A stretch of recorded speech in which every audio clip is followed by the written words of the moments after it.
It is late in the Second Era, a time of war, as the empire of Tiber Septim sweeps through the kingdoms of Tamriel in a glorious bid for conquest. Septim is opposed on all sides, but never more fiercely than by Hammerfell, the ancestral home of the Redguards. The High King of Hammerfell, Thasard II, resists the imperial invasions even as he sees other kingdoms crumble, until at last, without warning and surprisingly devoid of court treachery, death takes its full measure. With its High King dead, Hammerfell is crippled, plunging into a bloody civil war between the crowns, fighting for their homeland's continued sovereignty, and the forebears, who have finally accepted the Emperor's rule. The crowns, led by the heir to Thasard, Prince Ator, are continually victorious, spilling the blood of the forebears across Hammerfell's sands. From his seat of power in the port city of Stros M'Kai, Prince Ator slowly reunites his father's unraveled kingdom. Feeling their impending defeat, the forebears sign a pact with the Emperor, allowing him to bring his armies in, crush the crowns, and rule Hammerfell as his own. Tiber Septim's armies prove too much for the proud Redguard crowns. Tiber Septim sends his best commander, Lord Richten, to Stros M'Kai to close the grip on Prince Ator and the crowns. The prince rallies his forces for one last stand. Knowing that Hammerfell's sovereignty is at stake, the crown forces match the might of the Empire, meeting them in the harbor of Stros M'Kai for the final battle. The fighting is fierce. Lord Richten, having seen the prince's victories at sea before, decides to bring his last resource to the fore.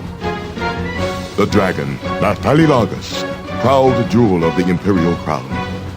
Ator commands his archers to ready their weapons, but is struck down himself by Richten's assassin, felled by an arrow whose poison spreads too fast.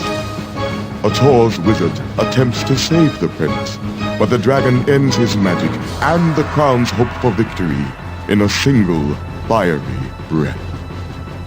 Having conquered the crowns, the Emperor's forces claim rule over all of Hammerfell. Imperial garrisons are stationed at every city, and Richten himself is named provisional governor of Stros M'Kai. Months pass.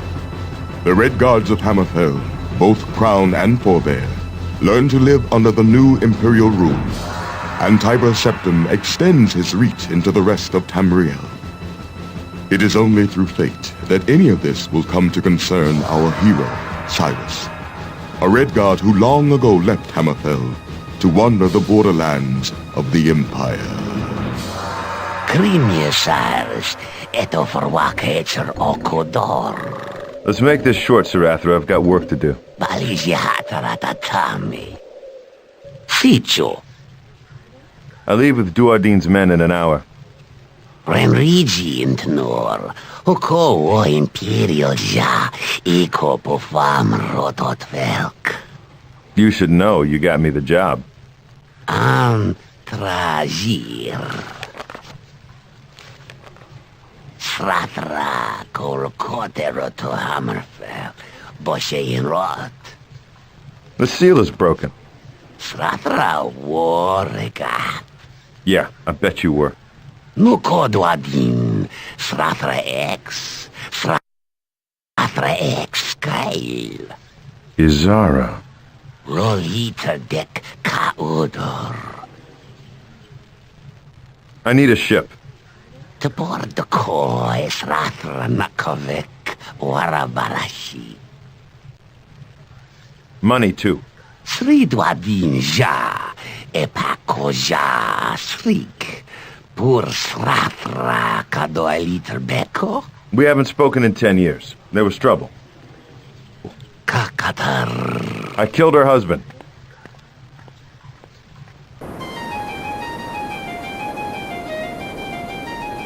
Hammerfell's prodigal son, Cyrus, returns to the province of his birth. He buys passage to the island of Stros M'Kai in the hopes of rescuing his sister is up.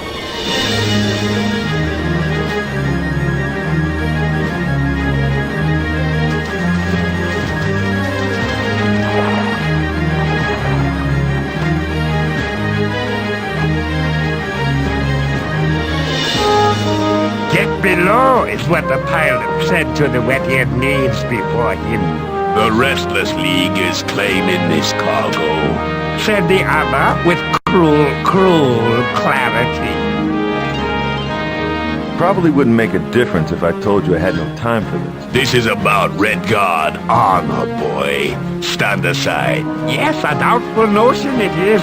Piracy and politics. But there you have it. Never been much for politics. In my day, piracy was honest work. Don't be a hero, boy. Where's the money in that? And yea, verily, by his bravery they were impressed for a scant few seconds.